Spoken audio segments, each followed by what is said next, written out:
Hello everyone, welcome back to my channel. Today I would like to show you a simple two functions, max and min. So if you want to calculate the minimum or a maximum amount in like something like this on this table here, so we're gonna start with the minimum function. So how we do this is simple. So we're just gonna go equal and then we're gonna type min.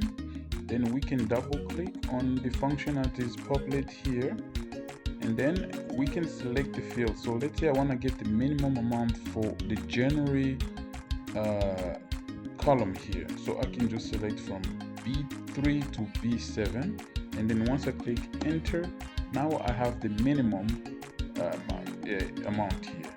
And if I want the max, I will do the same thing. I will go equal and then type max, then I can double click, then select here the column, and there you go, I have the maximum amount. This is for January.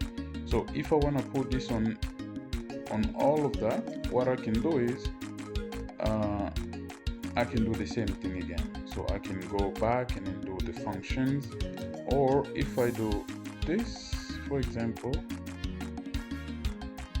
now it's going to calculate for each column here, and it's the same. If I go here, I drag my mouse to this, so this will give me the maximum. So to confirm that these numbers are correct for each column, I'm going to try to do for April.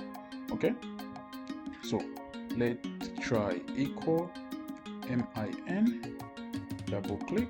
I'm going to select from E3 to E7, and once I click enter, you see it gives me the same amount.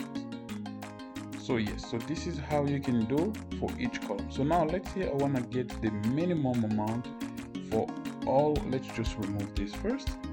So let's say I want to get the minimum amount and the maximum amount for everything, so from January to July, for all the stores, okay, based on our data here. So I will do the same thing this time. So let's go minimum and then let's say max. So we're gonna start with minimum. So to get everything, I'm gonna go equal, then type min again, double click. Now I'm going to select from B3 to H7. Okay, now I can click enter. Now it gives me the minimum amount for everything here.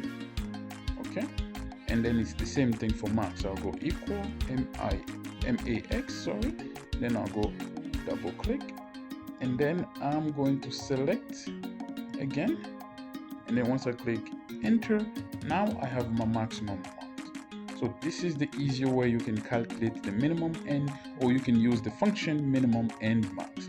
If you have any question, just leave it below. I'll be able to help. Thank you very much for watching again. Keep supporting the channel. Make sure you subscribe if you haven't subscribed. Like the video, hit the bell icon so you don't miss any new video that I'll post. Thank you very much for watching. I'll see you guys in the next video.